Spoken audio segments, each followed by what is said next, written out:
ang lumalabas po si BBM, tila gagawing pangbida. Gusto ba pong gawing bida si BBM dito po sa nagaganap, no? Ang twist po talaga ng istorya natin, ang galing talaga. Bibilib ka talaga dito sa sama-samang mapanglikha na to, no? Si BBM pa po ngayon ang gustong palabasin na bida dito po sa flood control projects. At syempre pa, kung may bida, may kontrabida. Ang palalabasin naman pong kontrabida ay walang iba, kung hindi ang mga Duterte. Kakaiba po talaga ang gobyernong inich dahil Duterte na naman ang palalabasin, pero hindi na po yan ubra sa mamamayang Pilipino. Ha? Tinitiyak po natin na wala na pong maniniwala kung palalabasin pa rin nila na Duterte pa rin ang may kasalanan ng lahat. Okay, medyo frustrated po tayo dito kay Vince Dizon dahil makikita po natin kung magiging epektibo po yung bagong secretary ng DPWH sa kanya pong mga unang mga sinasabi at unang hakbangin. Samantala si BP Sara po ay nagpahayag na itong lahat ng nagaganap ay malaking sarsuela, no? Palabas. Talagang magaling po, consistent po ang mga Duterte sa pagsasabi niyan. Bakit hindi na tinanong si Bonoan? Kasi po siya ay inimbita bilang DPWH Secretary, hindi po siya inimbita bilang si Bonoan. Yan po ang pagkakaiba, no? Kaya po hindi rin po mapipilit na siya po ay sasagot dyan. Yan, sinagot lang po natin yan si Ryan and Eddie. Okay, pag-usapan natin mga kapatid, no? Ito po, yan po lang ang ating pamagat, pero ito na po ang mga detalye. Unahin na natin to si BP Sara. Sabi po ni BP Sara, parang ang nanonood tayo ng sarsuela. Magdududa ka kung bakit biglang ngayon ay mayroon silang palabas na malaking investigation sa flood control projects. Mayroon na naman siguro silang niluluto behind the scene. Aba. Pero ito po ang nakapukaw ng aking damdamin sa mga sinabi po ni BP Sara. Kung seryoso lang talaga ang presidente, tapos na yan, isang araw lang, matuturo niya lahat na may kagagawan ng korupsyon sa budget. Pero well, as you can see, parang ang nanonood tayo ng sarsuela. Kaya po marami po ang ayaw dito kay BP Sara na maging presidente ng Pilipinas. Dahil akalain nyo, sabi ni BP Sara, na jer-jer pa yung una kong pakulay. Thank you very much kay Amik TV sa padoble niya. At si Glenn Llanera, marami ring salamat sa pareho ng 499 pounds. Si Glenn Llanera at saka si Amik TV 45. Okay. Pag-usapan po natin to, no? Alam mo po ninyo, tama po to si BP Sara na ito po, kung seryoso na lutasin ang problema sa corruption sa budget, isang araw lang daw. Kaya po takot na takot sa kanya ang mga magnanakaw sa gobyerno dahil tinitiyak sa mga pronouncement ni BP Sara ay parang nakakatiyak na sila na magugutom na naman sila sa loob na 6 na taon ng panunungkulan ni BP Sara. Kaya po ito, all out po sila, no, na hindi pa upuin si BP Sara. Kaya lang, yun na nga, talagang hirap na hirap po sila. Akalain nyo buong hindi na po nakakapag-COA, no? Ang focus kasi ng COA, di ba? Talagang busisiin kung saan pa makakakuha ng ebidensya laban kay BP Sara. Pero sa kasawiang palad, wala po talagang makitang ebidensya. Alam niyo po ba, yan po yung inaangal nila, no? Buong akala natin na pag nagsampa ka ng impeachment, kasama na sa impeachment yung tinatawag nating mga ebidensya, wala pala. Yan po isa sa inaangal nila sa desisyon ng Supreme Court na bakit daw isasama yung ebidensya. Biro mo, tatanggalin mo, binoto ng 32 million, wala palang ebidensya sa mga reklamo. Okay, kasalanan ana lahat yan ni FPRRD. Yan po ang sabi ni Ira na nagbigay sa atin ng $999 na pangkape. Thank you very much, Ma'am Ira o Ma'am Izra. Okay. Kaya po talaga desperado tong mga to dahil wala po talaga, samantalang sila, kitang-kita po natin, kahit hindi po kayo marunong sa batas, kahit kayo po ay pangkaraniwang tao, tayo ay pangkaraniwang tao lamang, na pinondohan mo, tapos wala kang nakita, mula sa words mismo ni BBM, walang ni isang araw na trinabaho dito. Ano po ibig sabihin nun? Yan po ang malinaw na katiwalian. At dapat, kung seryoso po si BBM nung sinabi niya sa SONA, isang buwan na pong mahigit mula nung nagsona si BBM, nakalipas na po yung buwan ng Agosto, wala pa rin pong nakukulong. Napuntahan niya na't lahat, nakumpirma niya na may guni-guning mga proyekto, wala pa rin pong nakukulong.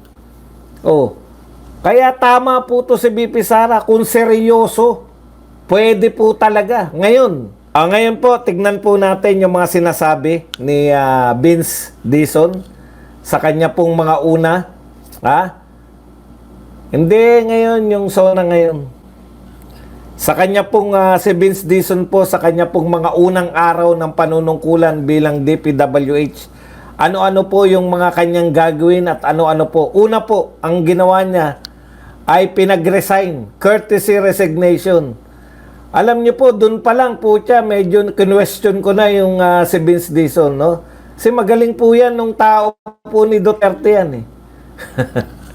Bakit po? Kaya nga yun yung sinasabi ko, babalik ka rin pala sa mga tao ni Duterte, dapat nung simula pa. Okay. So, courtesy resignation na naman. Nakakailang courtesy resignation na po ba kayo? Nakakailang courtesy resignation na po ba etong gobyernong ito? Si President Marcos mismo, ilang beses na nagpatawag yan ng courtesy resignation. Kada po merong secretary na papalit, courtesy resignation.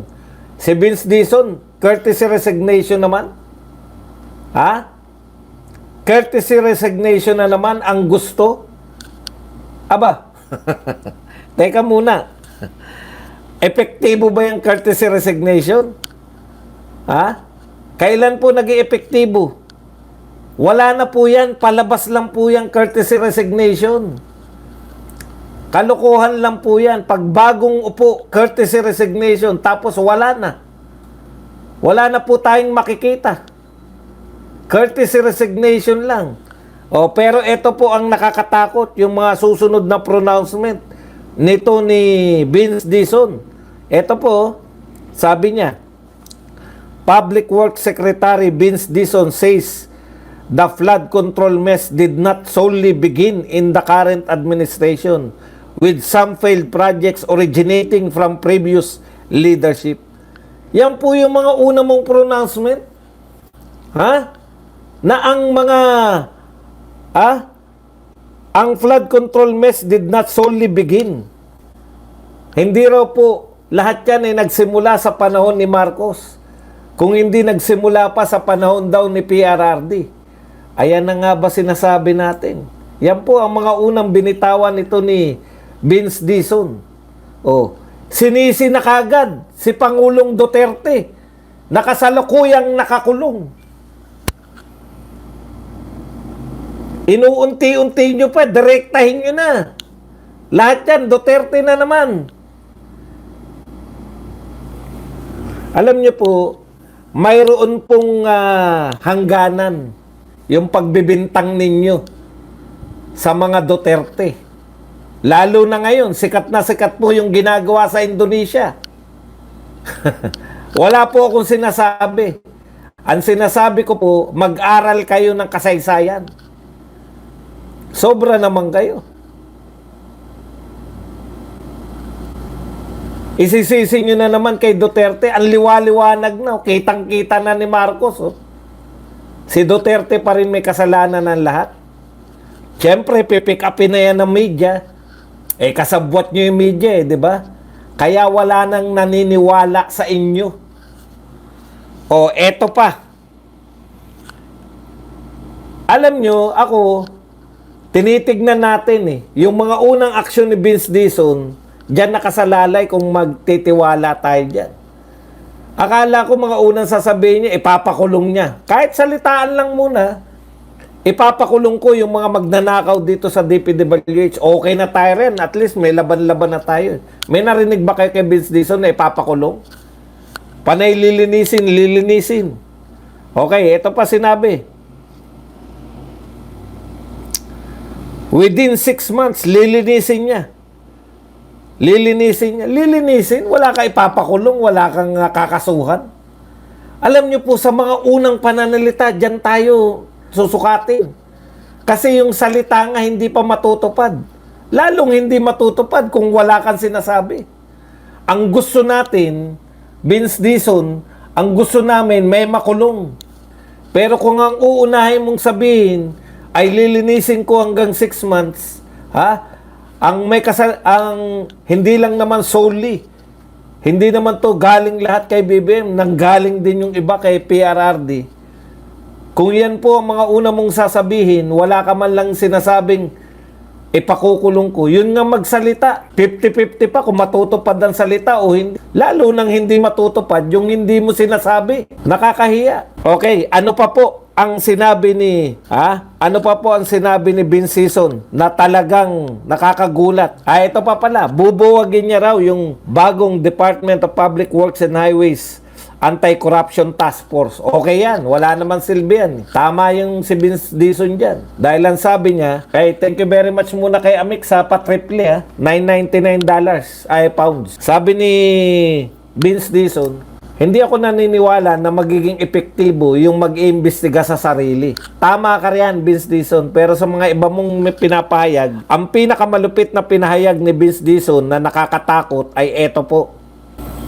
Ayon po kay Vince Dizon, DPWH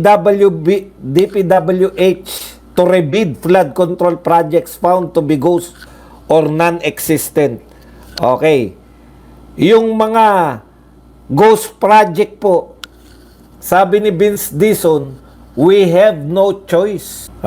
Basahin natin We have to fix the projects. We have no choice. The people need flood control. We have to fix it. I don't know when. But we have to do it ASAP. Ghost project? I-rebid ninyo? Walang proyekto? Binayaran natin? Marley PH, maraming salamat sa pagdalaw. Walang proyekto? Binayaran ng Pilipinas? Kung ako po ang DPWH, ganito po ang sasabihin ko. Yung pong mga ghost project, sisingilin natin yan sa mga kontraktor at saka sa mga DPWH na pumirma na completed yan. Wala kang ganun. Ang sabi ni Vince Dizon, we have no choice. Wala tayong magagawa kung hindi i-rebid. Ang ibig sabihin mga kapatid, nagbayad tayo, walang proyekto. Pero ang sinabi ng bagong sekretary ng DPWH, wala kaming magagawa, kailangan natin ng flood control. I-rebid. Kung manalo, yun pa rin mga contractor na yun. Puta, tuwan-tuwa naman sila. Wala na tayong ginawa. Ni-rebid pa. Ngayon, may pera na naman tayo. Secretary Vince Dizon, no? Nahihiya ako na sinabi ko nung nakarang mga araw, nung nabalitaan na ikaw ang papalit. Nahihiya ako na sabihin na galing ka kay Pangulong Duterte. Rebid. Opo, babudgetan muli. Sabi nga sa inyo, yung Pangulo nga, di ba? Ano sabi ng Pangulo? Nung nakita niya na hindi epektibo, galit na galit. Para tayo nag-aaksaya, para tayo naghulog sa ilog ng pera. At dahil dyan, i-repair natin yan. Pero doble na ang budget. Doble na raw yung budget. Dodoblehin pa. Eto malupit. Ghost project, i-rebid. Ang buong akala ko, ang buong akala ko, pag napatunayan na wala naman silang ginawa, sisingilin nyo yung mga kontraktor kasama ng mga DPWH na nag-approve. Bakit po i-rebid? Bakit po bibigyan muli ng budget? Wala po tayong aasahan dito sa bagong DPWH. Wala pa po ako naririnig sa kanya, nakakasuhan niya. Tatanggalin lang nila. At goodbye na tayo. Tanggal na, pwede nang antindi. Huwag po kayo mabigla. Kulang kayo. Mamaya makikita nyo pa po yung na hindi po iniinday yung sinabi ni BBM nung SONA ng mga tauhan niya mismo. Matindi po to. Wala tayong magagawa. Ba't adan? Matatawa ka na lang eh. Hindi mo talaga alam kung ginagago tayo ng mga pinalitan mo. Sinabi nila, wala talaga. Tignan natin. Yung sinabi po ni Bonoan. Kaya wala na kayong makikita eh. Ito po ang sabi naman ni Bonoan sa kanyang sarili. And I'm living with clear conscience. I did the best that I can. I'm sure that we've done something good in my tenure, in 3 years in the department. Marami naman kaming nagawa. Wala na. Yung konsensya niya raw po. Clear conscience yung aalis si Bonoan. Hindi mo man lang habulin, Vince. Wala kayo habulin talaga sa DPWH. Pati yung mga nagkakasino. Ulitin ko po itong sinabi ko. Ang teacher, isang pulis, isang sundalo, isang manggagawa ng gobyerno na mga clerk, pumasok sa kasino. Mapicturean po siya, tanggal sa trabaho. Etong mga to, pag mga mga district engineer, kahit po maglustay ka ng pera, hindi po usapin ng lustay ng pera mo yan. Hindi po usapin ng kaninong pera yung sinusugal mo eh.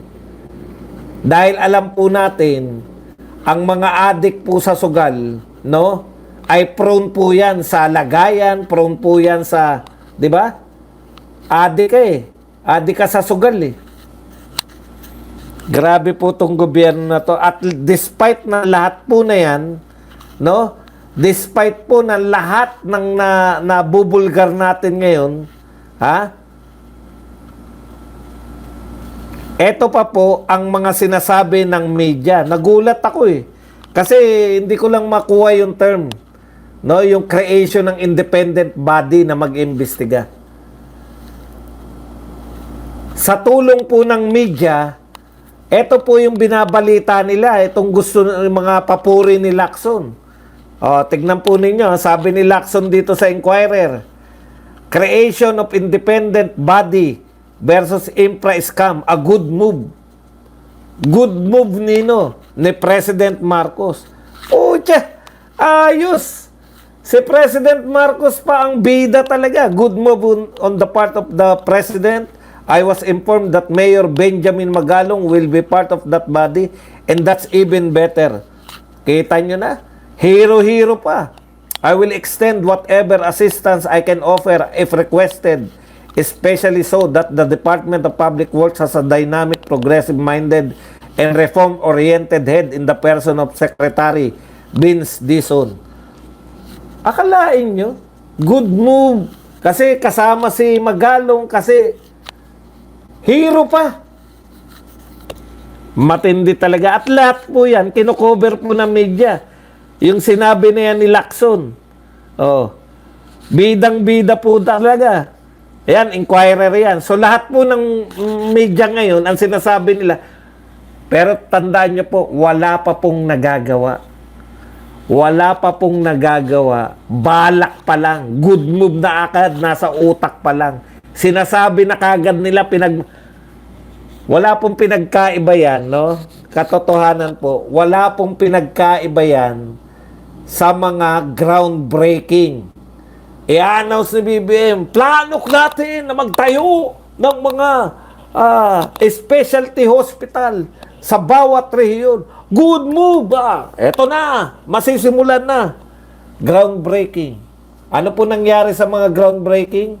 Butas-butas na po Pilipinas sa dami ng groundbreaking. Ganyan din po yan. Independent investigation ang mangyayari. Alam nyo, sa totoo lang po, tapos minimenos nila lahat, hindi nila binabanggit na mayroon nang nagaganap na independent na investigation sa Senado na pinamumunuan ni Senator Marcoleta.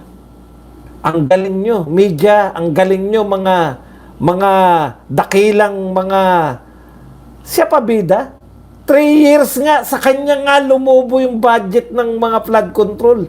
Trillion nga yung budget ng flood control. Wala pong nagawa.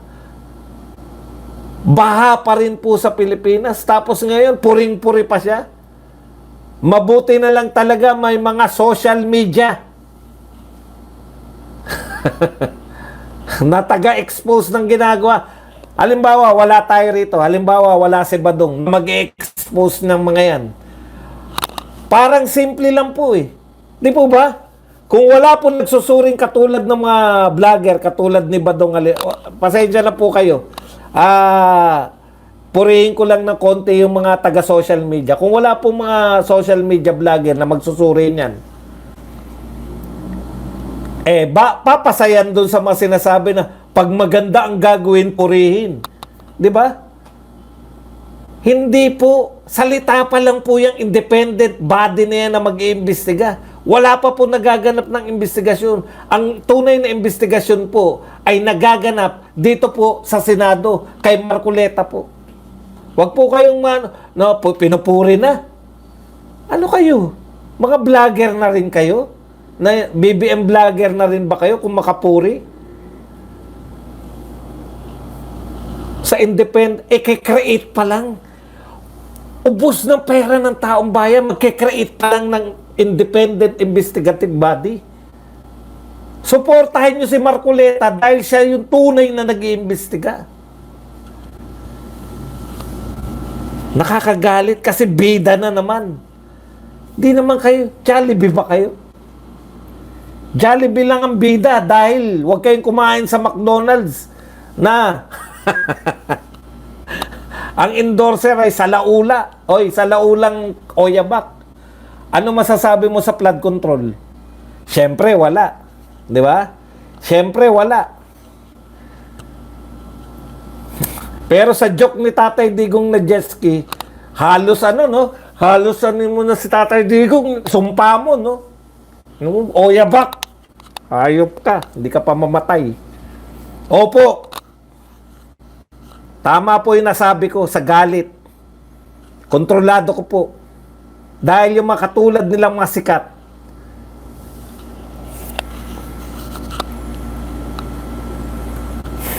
Okay, in fairness naman, alam na natin yan, kinover po yan ng lahat ng media.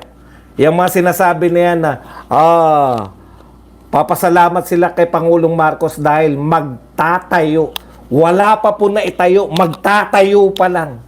Nagpapasalamat na sila.